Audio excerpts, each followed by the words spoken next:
2025 সালের শেষ প্রান্তে এসে একজন ভারতীয় হিসেবে বাংলাদেশের দিকে তাকালে আজ আমাদের চোখে ভেসে ওঠে উদ্বেগের ঘন মেঘ। নির্বাচনের প্রাক্কালে রাজনীতির ভাষা কতটা নিষ্ঠুর হয়ে উঠতে পারে তার এক ভয়ঙ্কর উদাহরণ রাখছে বাংলাদেশ। ছাত্রনেতা শরীফ ওসমান হাদি এবং হিন্দু যুবক দীপু চন্দ্র দাস দুই ভিন্ন পরিচয়, কিন্তু মৃত্যুর পর তারা যেন একই উদ্বেগের প্রতীক হয়ে উঠেছে। এই ঘটনাগুলো শুধু বাংলাদেশকে নয়, পুরো অঞ্চলকে নাড়িয়ে দিচ্ছে। জাতিসংঘ যখন নিরপেক্ষ ও স্বচ্ছ তদন্তের কথা বলে তখন বোঝা যায় আন্তর্জাতিক মহল বিষয়টিকে নিয়ে কতটা গুরুত্বের সঙ্গে দেখছে। ভারতের উদ্বেগ এখানে স্বাভাবিকভাবেই গভীর। ময়মনসিংহে দীপু চন্দ্র দাসকে যেভাবে হত্যা করা হলো তা আমাদের সমাজে এক তীব্র প্রতিক্রিয়া সৃষ্টি করেছে। দিল্লি থেকে উত্তর পূর্ব ভারত প্রতিবাদের সুর একটাই, বাংলাদেশের সংখ্যালঘু নিরাপত্তা কি আদৌ নিশ্চিত পারছে মোহাম্মদ ইউনূস? একই সঙ্গে সীমান্তের ওপারের ঘটনাগুলো আমাদের মনে করিয়ে দেয় প্রতিবেশীর ঘরের আগুন শেষ পর্যন্ত নিজের উঠোনেও কিন্তু ধোঁয়া ছড়ায়। যুক্তরাষ্ট্র ও কমনওয়েলথ আইনের শাসন, জবাবদিহিতা এবং গণমাধ্যমের স্বাধীনতার কথা বলছে। রাশিয়া বলছে উত্তেজনা দমনের কথা। আন্তর্জাতিক মানবাধিকার কণ্ঠগুলো সতর্ক করছে বাক স্বাধীনতা এবং আঘাতপ্রাপ্ত যদি হয় এই গণতন্ত্র, তাহলে কিন্তু বাংলাদেশের অস্তিত্ব নিয়ে কিন্তু প্রশ্ন উঠবে। তাই এই মুহূর্তে বাংলাদেশের কি করা প্রয়োজন? প্রতিশোধের রাজনীতি নাকি সংযম ও বিশ্বাসের পুনর্গঠন? নমস্কার, আমি দীপেন আর আপনারা দেখছেন নিউজ ভ্যানগার্ড। বাংলাদেশের অস্থিরতা ও ভূ রাজনীতি নিয়ে একটি বিশেষ আলোচনায় আজ আমার সাথে রয়েছেন আন্তর্জাতিক বিষয়ে বিশেষজ্ঞ দুজন শিক্ষাবিদ।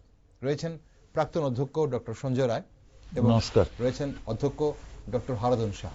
নমস্কার, আপনাদের দুজনকে স্বাগত আজকের অনুষ্ঠানে। সঞ্জয় স্যার, এই যে বাংলাদেশের পরিস্থিতির দিকে আমরা সবাই নজর রেখেছি, শুধু আমরা নয়, শুধু ভারতবর্ষ নয়, ভারতবর্ষের সংবাদ মাধ্যম নয়, গোটা বিশ্ব নজর রেখেছে। এখন প্রশ্ন হচ্ছে যে বাংলাদেশের রাজনৈতিক সহিংসতা এবং সংখ্যালঘু নিরাপত্তাহীনতা, ভারতের সীমান্ত নিরাপত্তা, উত্তর পূর্বাঞ্চলের স্থিতিশীলতা এবং অভ্যন্তরীণ যে রাজনীতির ওপর কি ধরনের ভূ রাজনৈতিক প্রভাব ফেলছে বলে আপনি মনে করেন? নমস্কার। আসলে বাংলাদেশে বর্তমানে যা চলছে সেটা দক্ষিণ পূর্ব এশিয়ার রাজনীতিতে তো একটা অস্থিরতা চলে এসেছে, এটা আমরা দেখতেই পাচ্ছি। প্রথম আমরা ভেবেছিলাম হয়তো যে বাংলাদেশের যে সেটা আভ্যন্তরীণ ব্যাপার, ওদের নিজস্ব গৃহযুদ্ধ, যে কোটা বিরোধী আন্দোলন নিয়ে যেটা হচ্ছিল, কিন্তু তারপর সেটা যত দিন যাচ্ছে গড়াচ্ছে, সেটা তো সহিংসতা প্লাস তার রূপ আকার তীব্র থেকে তীব্রতর হচ্ছে। ভারত আমরা যেহেতু ওদের বেসিক্যালি নেক্সট ডোর নেইবার, আমরা তো প্রথম থেকেই তার উপর ভারত সরকার তার উপর তীক্ষ্ণ নজর রেখেছে।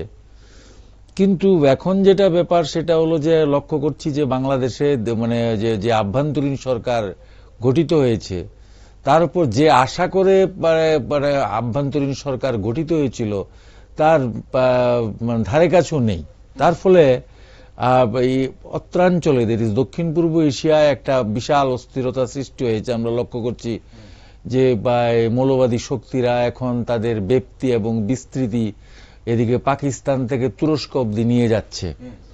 তো সঙ্গে আমরা লক্ষ্য করতে পাচ্ছি যে আন্তর্জাতিক স্তরে আমেরিকা এবং চীনও এদিক ওদিক মিলিয়ে বাংলাদেশের ব্যাপারে নিজেদের স্বার্থ উদ্ধার করবার জন্য, কারোর অর্থনৈতিক বা কারোর স্ট্র্যাটেজিক ইম্পর্টেন্স বাড়াবার জন্য নানাভাবে বাংলাদেশকে আসলে বাংলাদেশে নিজেদের নাক গলাচ্ছে। সুতরাং এর ফলে যে আমরা যেহেতু বাংলাদেশের সঙ্গে আমাদের বেসিক্যালি 4000 কিলোমিটারের যে বা তারও বেশি যে সীমানা রয়েছে, আমরা তাই ভারতবাসী হিসাবে এবং ভারত সরকার অত্যন্ত চিন্তিত। কারণ কি, এক তো হলো আমাদের নিজস্ব নিরাপত্তা, আভ্যন্তরীণ আমাদের একটা সিকিউরিটি সিস্টেম, আর সঙ্গে বাংলাদেশের যে আমাদের যে আমরা লক্ষ্য করতে পাচ্ছি যে হিন্দু মাইনরিটিস যারা আছে, হিন্দু ধর্মাবলম্বী লোকদের উপর উত্তর দিনের পর দিন আমরা লক্ষ্য করতে পাচ্ছি যে এই যে আক্রমণের তীব্রতা বেড়ে যাচ্ছে। থামবার কোনো নাম নেই। তো এখন এর ফলে ভারত সরকার আসলে মানে আমাদের দেশে হয়তো হাসিনাকেও আমরা জানি যে বাংলা যিনি প্রাক্তন প্রধানমন্ত্রী ছিলেন ওনাকে আশ্রয় দেওয়া হয়েছে। তো সমগ্র এবং ভারত সরকার মানে সরাসরি মানে এখন basically government is thinking what to do next. হ্যাঁ, সো দ্যাট বেসিক্যালি যে হয়তো অনেকেই ভারত থেকে বলছে ভারত কেন নাক গলাচ্ছে না, তো এখন কি ভারতের কি নাক গলানো উচিত কিনা, তো এটাও একটা প্রশ্ন কিন্তু আসছে। হ্যাঁ, ওকে এখন ভারত হয়তো যদি লক্ষ্য করেন আপনি তাহলে ভারত কিন্তু নাক গলাতে পারে, কিন্তু এখন তৃতীয় বিশ্বের ব্যাপারে অন্য একটা দেশের মানে এই ব্যাপারে হস্তক্ষেপ করা মানে কি নিজের আমরা বাড়তি উদ্বেগ ডেকে আনা। আবার যে ওইখানে যে যে একটা আপনি জিও পলিটিক্যাল যেটা কন্ডিশন যেটা একটা কনফ্লিক্ট সৃষ্টি হয়েছে, এ থেকে নিজেকে গুটিয়েও রাখা যায় না। কারণ কি যদি এখন যুদ্ধ যদি যায়, ভারতকে চিন্তা করতে হবে বাংলাদেশকে আমরা আইসোলেশন ভাবলে কিন্তু ভুল হবে।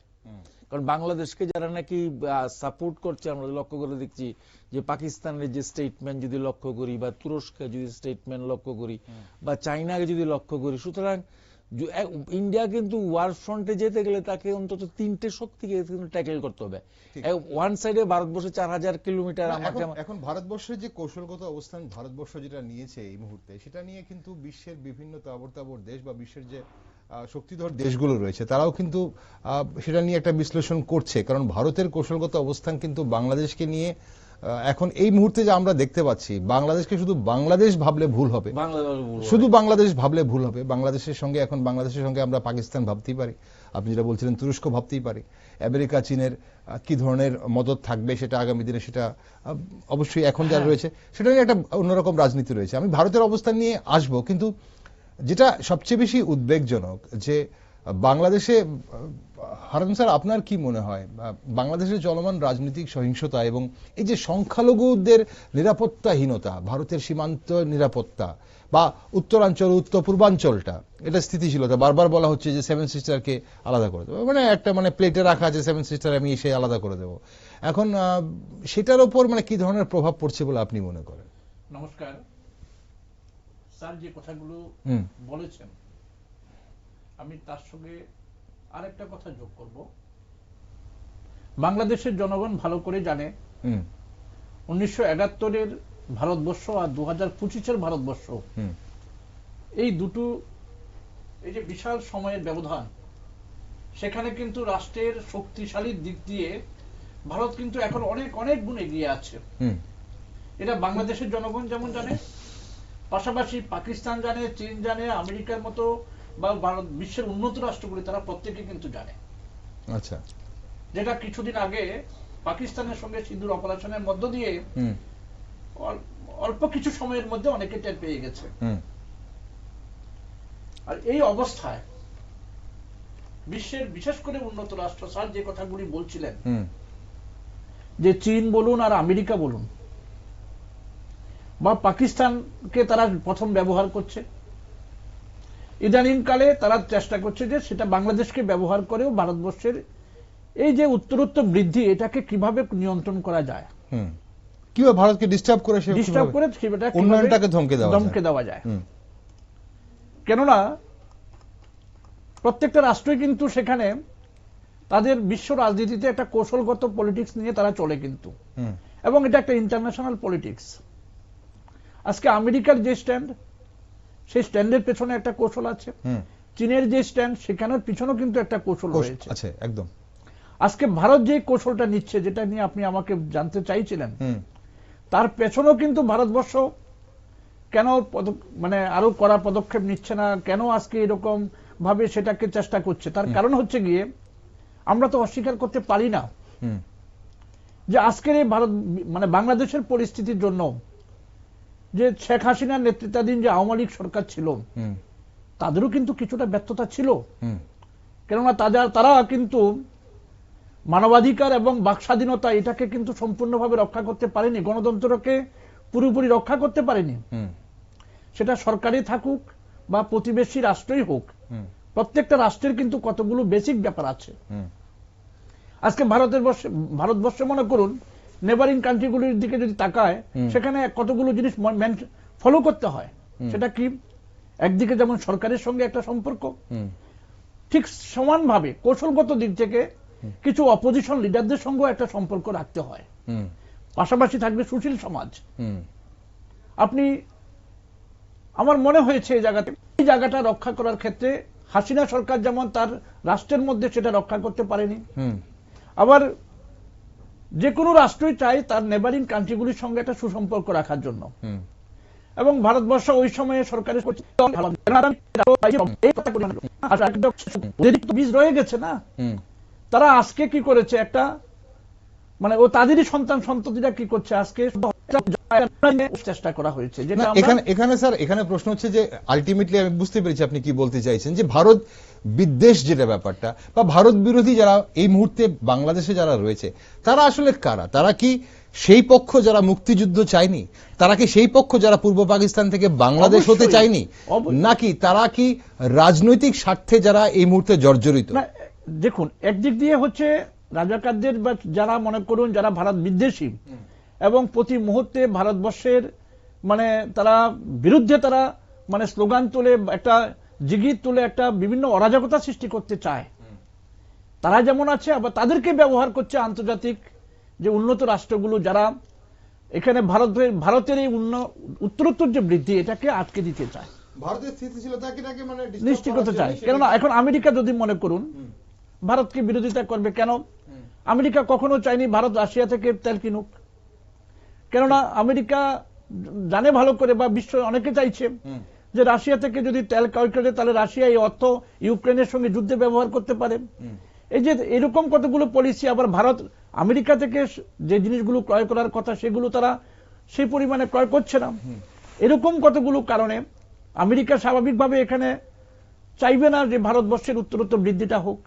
ওকে, তাহলে ভারতকে ডিস্টার্ব করার জন্যই যদি আপনারা বলেন যে বিশ্বে যে অন্যান্য যে শক্তিধর দেশগুলো আছে বা বিদেশি শক্তি, আমরা যদি অদৃশ্য শক্তি যদি বলি, যারা বাংলাদেশকে এই মুহূর্তে সহায়তা করছে বিভিন্নভাবে অদৃশ্যভাবে, সেটা কি মূল লক্ষ্য তাহলে ভারতকে ডিস্টার্ব করাই? এখন এটা একটা গুরুত্বপূর্ণ প্রশ্ন, কিন্তু পাশাপাশি আসবো আপনার কাছে আমি আরেকবার। কিন্তু জাতিসংঘ, যুক্তরাষ্ট্র, ইউরোপের দেশগুলো যেভাবে বারবার বাংলাদেশ নিয়ে উদ্বেগ জানাচ্ছে সঞ্জয় স্যার, এখন তাতে কি বোঝা যায় যে বাংলাদেশ এখন আন্তর্জাতিক কূটনীতির একটি গুরুত্বপূর্ণ ইস্যু হয়ে উঠেছে, নাকি মানে এটা এখনো তাদের কাছে একটা মানে সাধারণ বা নিয়মিত উদ্বেগের বিষয় হিসেবে জানাচ্ছে যে কোনো একটা সমস্যা হচ্ছে, একটা উদ্বেগ প্রকাশ করে দিল, একটা বক্তব্য বা প্রতিক্রিয়া দিয়ে দিল, নাকি সত্যি কি রাডারে আছে, আন্তর্জাতিক মহলের লেন্সে আছে?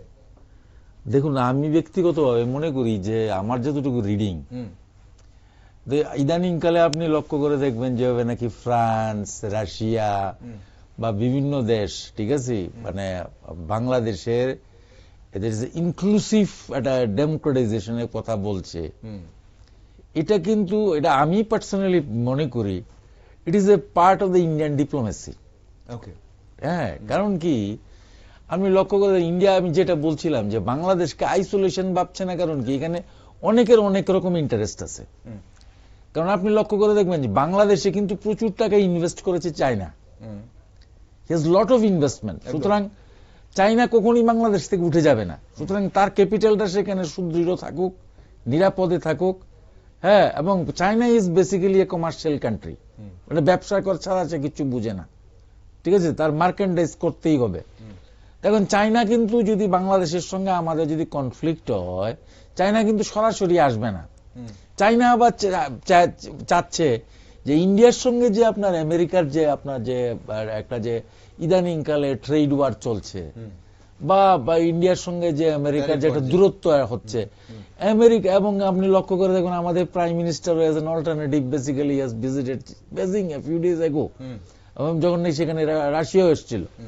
তো এখন চায়না চাচ্ছে যে বেসিক্যালি আমি যদি এখানে যদি কনফ্লিক্টের মধ্যে আমি ইন্ডিয়ার কাছে কি করব, আমি তো ইন্ডিয়ার কাছে যদি একটা সুসম্পর্ক যদি আমার সঙ্গে থাকে, তাহলে I can sell Chinese goods to India, তার একটা এই জায়গায় মার্কেট আছে।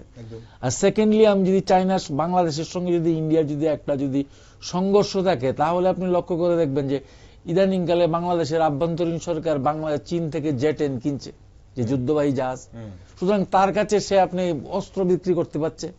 ভারতের সঙ্গে যদি আমেরিকার যদি যে চুক্তিটা আছে, যদি আপনার যদি দুর্বল থাকে এবং যতদিন অব্দি ট্রেড ওয়ার প্যাক্ট হচ্ছে ততদিন আমি চাইনিজ অনেক পণ্যের উপর ইন্ডিয়ার ব্যান আছে, ইন্ডিয়া যদি এই চাইনিজ পণ্যগুলি ইন্ডিয়াতে বিক্রি করতে পারবে। ঠিক আছে, সুতরাং everybody has some own interest. আমেরিকারও কিন্তু একটা স্ট্র্যাটেজিক ইন্টারেস্ট রয়ে গেছে। আমেরিকা দেখতে পাচ্ছে যে basically Bangladesh is taking control of the Bangladesh, China. তো এখন যদি আমি এখানে এসে যদি নাক গলাই, তাহলে পুরো দক্ষিণ পূর্ব এশিয়ার দেখা যাবে যে কন্ট্রোলটা চলে যাবে চীনের কাছে। সুতরাং এবং ভারতের সঙ্গে সম্পর্ক ট্রেড প্যাক্টটা ঠিকভাবে হচ্ছে না। তাই থ্রু বাংলাদেশে যদি অস্থিরতা থাকে, তাহলে বাংলাদেশ ভারতকে চাপে রেখে ওই ট্রেড প্যাক্টটা করানো সম্ভব হবে। যেটা নাকি আপনি এই যে কবে থেকে শুরু হয়েছে ভাবে বাবা হয়েছিল যে অক্টোবর নভেম্বর মাসে, সেটা সাইন হবে, but it is not now, it is not in sight, expecting by ফেব্রুয়ারি।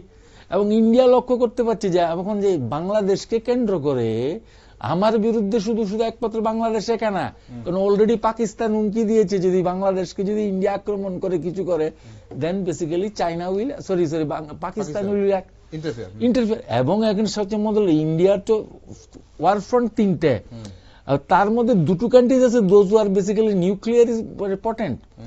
বহুত পাকিস্তানের কাছে আপনার অস্ত্র আছে, নিউক্লিয়ার চাইনার কাছে আছে। সুতরাং আপাত দৃষ্টিতে যদি আমি যতটাই দেখতে পাচ্ছি না, কিন্তু বাংলাদেশ কিন্তু স্ট্র্যাটেজিক্যালি হ্যাজ বিকাম ইম্পর্টেন্ট। ঠিক আছে, সুতরাং India government is basically emphasising on the diplomacy. দেখবেন আপনি রাশিয়া কিন্তু বক্তব্য রাখেনি।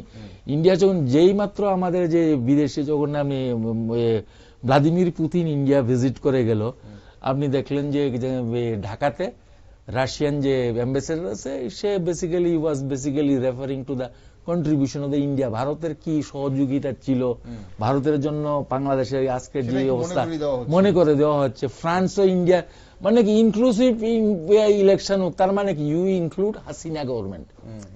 আমি তো হাসিনাকে ফেরত পাঠাতে পারছি না, কিন্তু হাসিনাকে যদি ইনভলভ না করা হয় আর একটা পার্টিকে যদি এক্সক্লুড করে রাখা হয়, কারণ তাহলে আলটিমেটলি ইন্ডিয়া পারপাসটা সার্ভ করছে না, কারণ হাসিনা তো ইন্ডিয়াতে রয়ে গেছে। এখন হাসিনাকে যতক্ষণ অব্দি ইন্ডিয়া তো বলতে পারে না you go way from India, কারণ আমরা তাকে জায়গা দিয়েছি।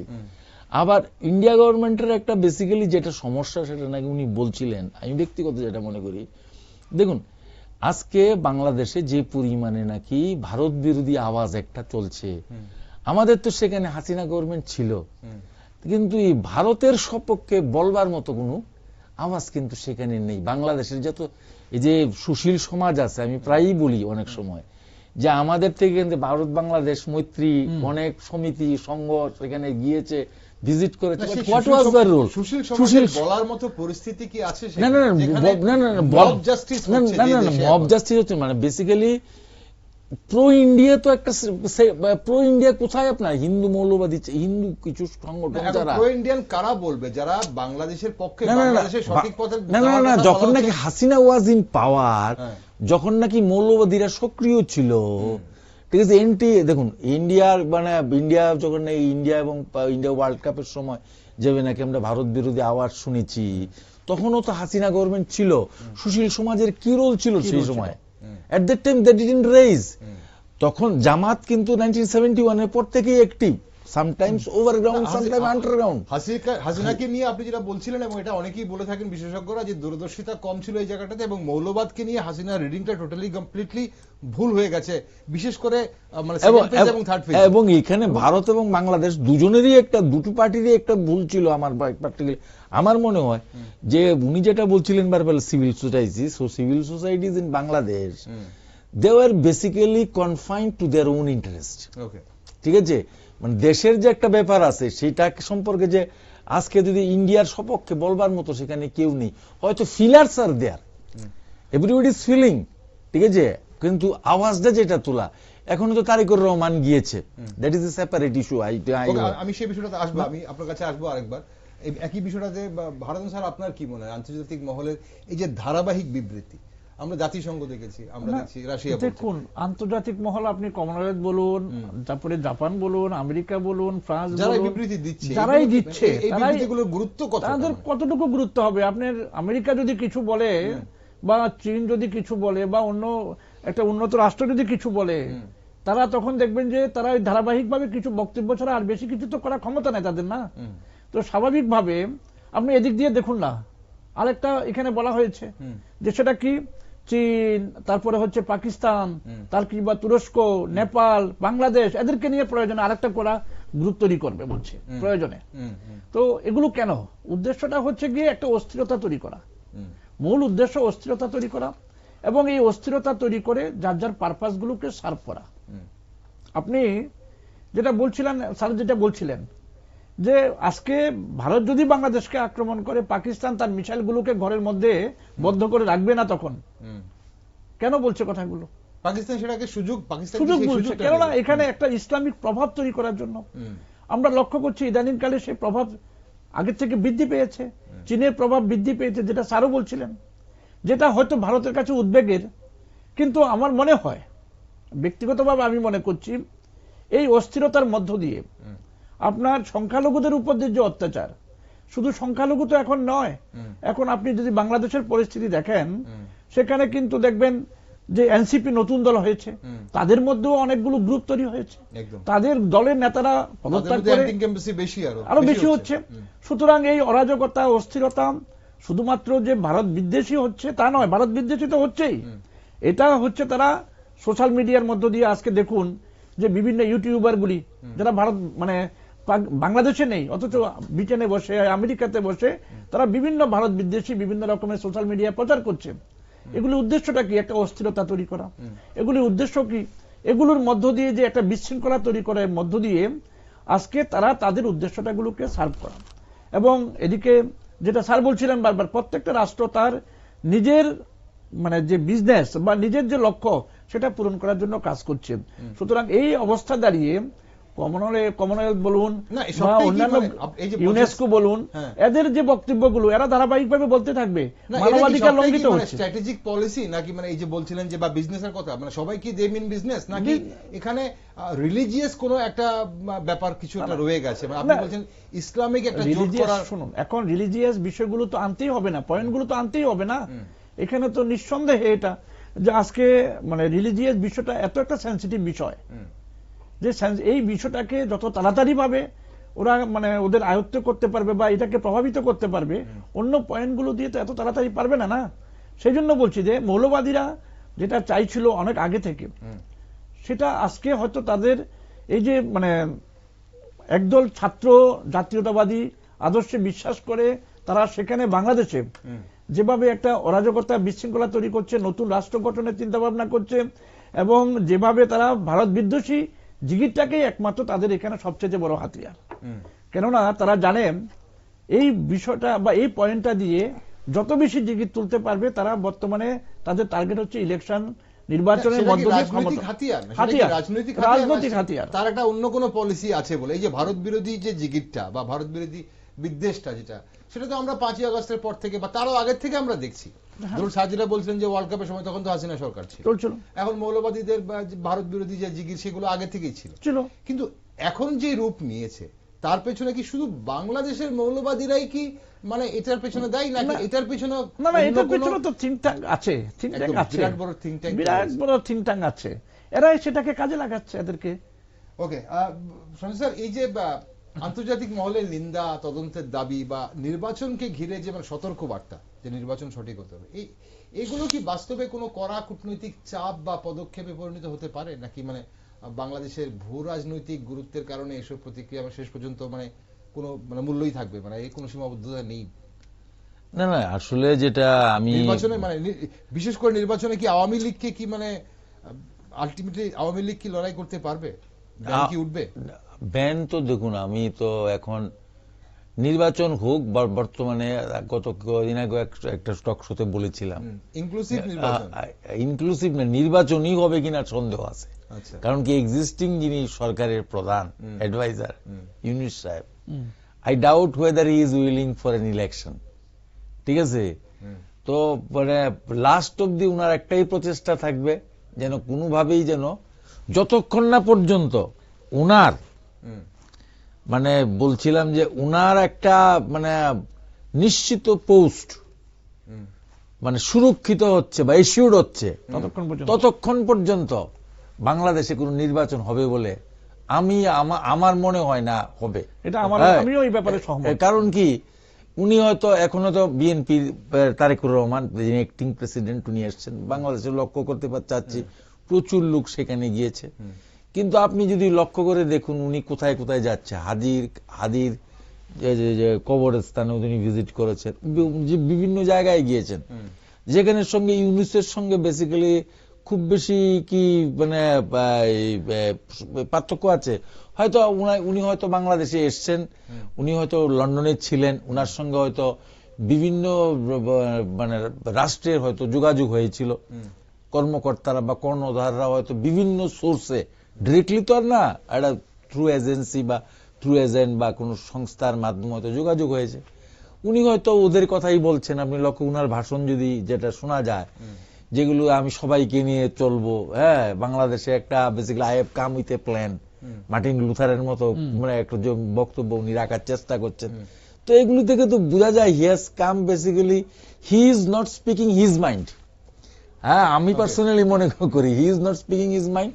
ওনাদের হয়তো একটা বিএনপির একটা যেটা উদ্দেশ্য, সেটা হলো to some extent basically to come into power. Tarique Rahman এখন বাংলাদেশের জনগণ যে কথাগুলো শুনতে চাইছে সেগুলো যে বলছে সেটা অনেকেই বলছে, কিন্তু প্রশ্ন হচ্ছে যে এই কথাগুলো কি অন্য কারোর কথা, যেটা মোহাম্মদ ইউনূস সম্পর্কে বলা হচ্ছে যে মোহাম্মদ ইউনূসের মাথাটা তো অন্য কারোর মাথা, এখন সেটা কি তারেক রহমানের ক্ষেত্রে সেম?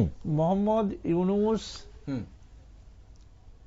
উনিও নিজে বুঝতে পারছেন এই যে বৈষম্য বিরোধী যে নেতাগুলো আছে, যেটা এনসিপির মধ্য দিয়ে যেটা শুরু করেছিলেন, এদের হাতে রাষ্ট্রে যাওয়া মানে সেখানেও কিন্তু তো সমস্যা বাড়বে, আরো কমবে, মানে বাড়বে, সেটা কিন্তু কমবে না।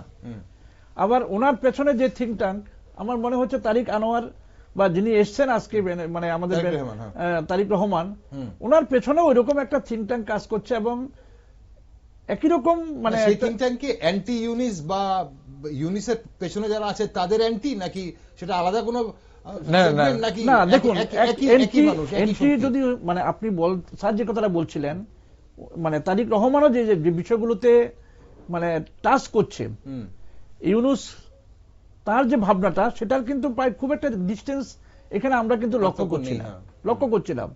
সুতরাং এটা বলার এখনো সময় হয়ে আসেনি যে দুজনেই একই উদ্দেশ্য নিয়ে এখানে কাজ করছেন, কিন্তু আমরা মানে বুঝতে পারছি এখানে তাদের কিন্তু পিছনে একটা বিশাল বড় থিঙ্ক ট্যাঙ্ক কাজ করছে এবং এই থিঙ্ক ট্যাঙ্ক যেটাই হচ্ছে সেটা এনসিপির বিরোধিতা বলুন পরবর্তী সময়ে, বা তারিক রহমানের পক্ষ থেকে ওনার যে দল, ওনার দলের পক্ষ থেকে বিরোধিতা বলুন, বা সবকিছু মিলিয়ে যে একটা পরিস্থিতি, সেটা কিন্তু উদ্বেগের ভারতের জন্য।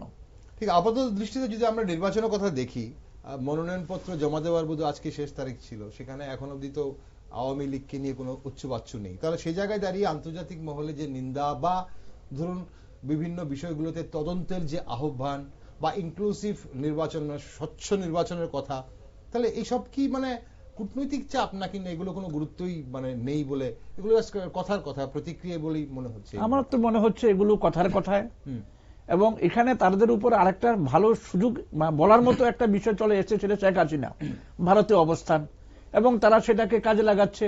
উনি রাজনৈতিকভাবে মানে বাংলাদেশের বিরুদ্ধে বা আপনার এই যে এনসিপির বিরুদ্ধে, ইউনূসের বিরুদ্ধে সেখানে ভারতের ভূখণ্ডটাকে ব্যবহার করছেন। এগুলো কোন এসে কি করছে?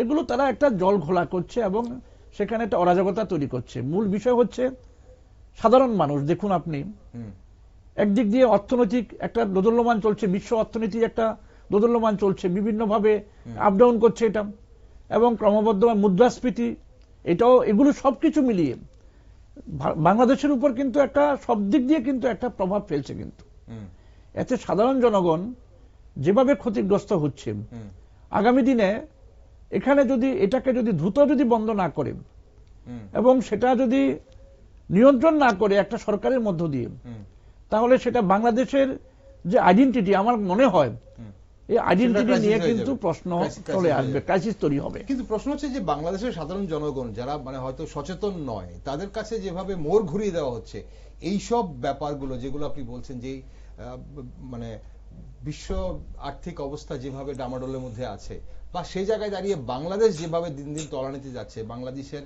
যে তাদের যে আর্থিক পরিস্থিতি, তার জন্য দায়ী করা হচ্ছে বাংলাদেশে মানে ভারতকে বারবার, এবং তাদের যে বাংলাদেশে এই মুহূর্তে যারা মৌলবাদী শক্তি বারবার ভারতের দিকে আঙ্গুল তুলে ভারত বিদ্বেষ করে সাধারণ মানুষকে ভারতের বিরুদ্ধে খেপিয়ে দিচ্ছে। তো এই জায়গায় দাঁড়িয়ে কি মনে হয় যে বাংলাদেশের সাম্প্রতিক যে রাজনৈতিক অস্থিরতা, সেটা কি ভারত বাংলাদেশের সম্পর্ককে একটি নতুন বা মানে কি বলবো অনেক বেশি অনিশ্চিত করে তুলছে বলে মনে হয়?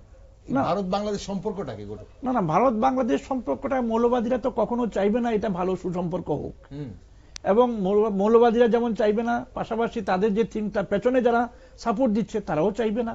কেন ভারত একটা অনেক উন্নত রাষ্ট্র, মানে উন্নয়নশীল রাষ্ট্র, এবং যেখানে 140 কোটি জনসংখ্যার দেশ, এরকম একটা জনসংখ্যার দেশে তারা যদি সেখানে কোন রকমের যদি সুবিধা নিতে না পারে, তাহলে সেখানে অসুবিধা সৃষ্টি করে, অস্থিরতা সৃষ্টি করে সেটাকে আটকে রাখার চেষ্টা করবে। তো এই জায়গাগুলোতে আপনি দেখুন বাংলাদেশের মানে ইউনূস ওনার আমলেই তো দেখুন না আপনি, 1.5 লক্ষাধিক অস্ত্র লুণ্ঠন হয়ে চলে গেছে। ওনার প্রশাসন কি পারলো সেই অস্ত্রগুলো কালেকশন বা সংগ্রহ করতে? পারেনি। কিন্তু তার মানে কি এই যে বিশৃঙ্খলা তৈরির পেছনে ইউনূসের যে মদত নেই এটা কিন্তু আমরা বলতে পারি না। সুতরাং এই সবকিছু হচ্ছে শুধুমাত্র মানে পিছনের যে থিঙ্ক ট্যাঙ্ক তাদের অঙ্গুলি হেলনে, এবং তার কারণ মানে ইউনূস জানে, আমরা জানি ইউনূসও কিন্তু একটা সময়ে হাসিনা সরকার কর্তৃক কিন্তু অনেক সমস্যার সম্মুখীন হয়েছিল, এবং এটাও তো অস্বীকার করার মানে উপায় নেই যে হাসিনার শেষ যে টার্মটা ছিল ওই সময়ে জনগণের যে গণতান্ত্রিক অধিকার বা তাদের যে বাক স্বাধীনতা সেগুলো কিন্তু পুরো দিকে কিন্তু প্রশ্ন উঠেছিল। কিন্তু তো করাপশন সেখানে তীব্র আকার ধারণ করেছিল। এখন আজকে কি হচ্ছে, এনসিপি নেতারা হাদির মৃত্যুর পর কি হচ্ছে, প্রচুর পরিমাণে তারা সিকিউরিটি নিচ্ছে, প্রচুর পরিমাণে সুযোগ সুবিধা নিচ্ছে। অর্থাৎ এক কথায় কিছু অংশের লোক দেশটাকে একেবারে লুটে পুটে খেয়ে নিয়ে ওরা তো ওদের মতো করে বিকল্প ব্যবস্থা রেখে দিয়েছে। এখন অভ্যন্তরীণ যারা ভেতরে আছে তারা লুটে পুটে খাচ্ছে বা তলানিতে নিয়ে যাচ্ছে দেশটা গণতন্ত্র ভুলুণ্ঠিত হচ্ছে। কিন্তু বিদেশি শক্তি কি ভাবছে সেটা নিয়ে কিন্তু মূল প্রশ্ন এখন। স্যার, এই যে মানে আপনার কি মনে হয় এই বিষয়টাতে যে বাংলাদেশের যে সাম্প্রতিক যে রাজনৈতিক অস্থিরতা, তাতে কি মানে ভারত বাংলাদেশের যে প্রচলিত মানে সম্পর্ক যে একটা প্রচলিত ধারা ছিল সেটা কি বদলে গেল? মানে সেটা কি একটা নতুন কোন ধারাতে মানে পরিণত হয়ে গেল? আগামী দিনে কি এটা অনিশ্চিত হয়ে যাচ্ছে এই সম্পর্কটা?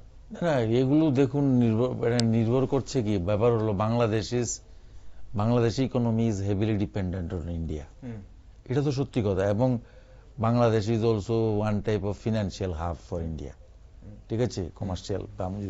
আমাদের তো এখানে প্রচুর পণ্য এক্সপোর্ট হয়। তো এখন বেসিক্যালি বাংলাদেশের যে আপনার কয়েকদিন আগে পত্রপত্রিকায় দেখছিলাম যে বাংলাদেশ কয়েকদিন আগে আপনার চীন থেকে চাল আনছিল, ঠিক আছে, কিন্তু আবার এখন ইন্ডিয়া গভর্নমেন্টকে বলছে তুমি চাল দাও। কারণ কি, ক্যারিং কস্ট বেড়ে যাচ্ছে, জনগণে পিছিয়ে যাচ্ছে।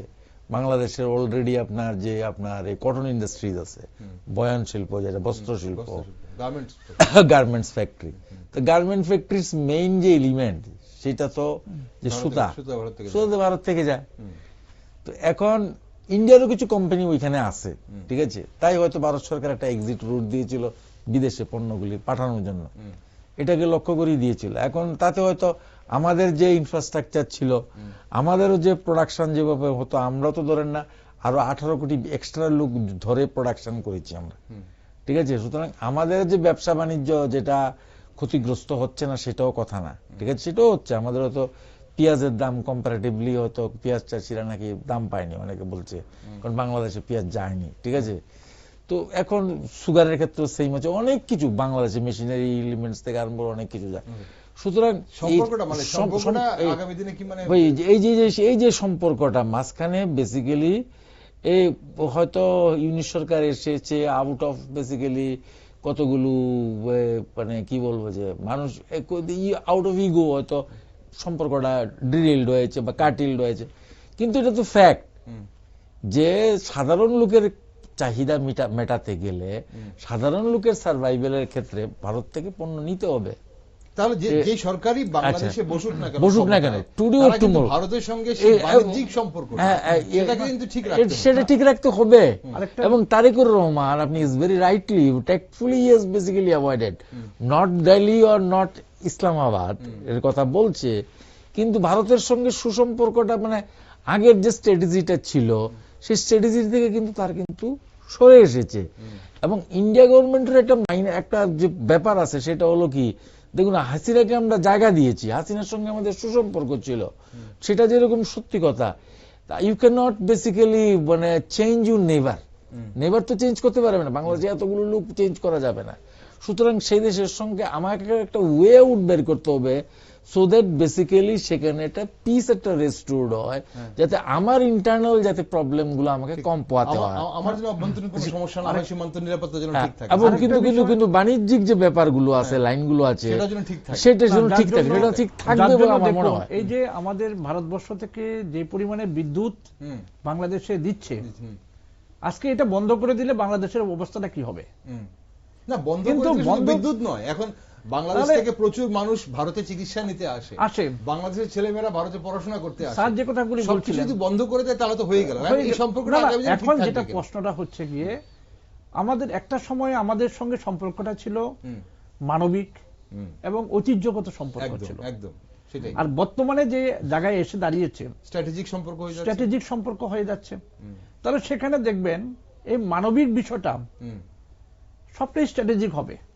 ওকে, আমি ততটুকুই সাহায্য করব যতটুকু আমার সাথে একটা আফ্রিকান স্টেটের বা আফ্রিকান কান্ট্রি যে সম্পর্ক, আমার সাথে একটা বাংলাদেশের তাই সম্পর্ক হবে। আমার পার্শ্ববর্তী রাষ্ট্র, আমার সঙ্গে আমার একটা অঙ্গ ছিল, ভারত ভূখণ্ডের একটা অঙ্গ ছিল, সেই জায়গায় আর ভারত বাংলাদেশ সম্পর্ক থাকবে না বলে মনে করছি। সেটাই তো। এবং যারাই ভারতবর্ষের নেবারিং কান্ট্রিগুলো প্রথম হয়তো এরকম পিছন থেকে মদত পেয়ে বা সাহায্য পেয়ে এরকম করেছিল, তারা কেউ কিন্তু দেখুন ভালো অবস্থায় নেই। কিন্তু দেখুন আজকে নেপাল বলুন, মালয়েশিয়া বলুন, পাকিস্তান বলুন বা শ্রীলঙ্কা বলুন, যাদের কথাই বলুন না কেন, প্রত্যেকে তো এরকম একটা চেষ্টা করেছিল বা ওদেরকে ব্যবহার করেছিল।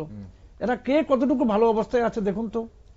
সুতরাং বাংলাদেশের সঙ্গে সম্পর্কটা কিন্তু কারণ স্বাধীনতায় কিন্তু ভারতের অবদান ছিল না যেমন ততটা বাংলাদেশের প্রতি ছিল আমাদের।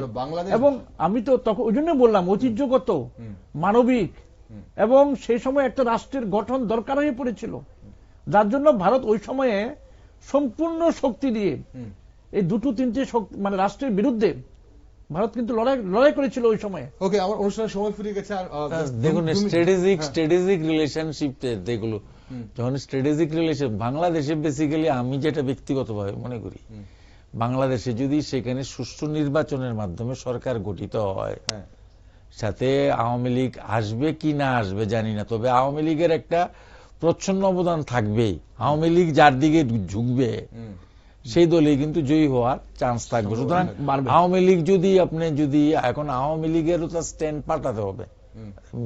Awami League leadership should think, ঠিক আছে, আমি যেহেতু ডিরেক্টলি নির্বাচন করতে পারছি না, যেতে পারছি না, কিন্তু কে ক্ষমতায়, জামাত থেকে বিএনপি বেটার, আপনাকে মন্দের ভালোটা বিচার করতে হবে।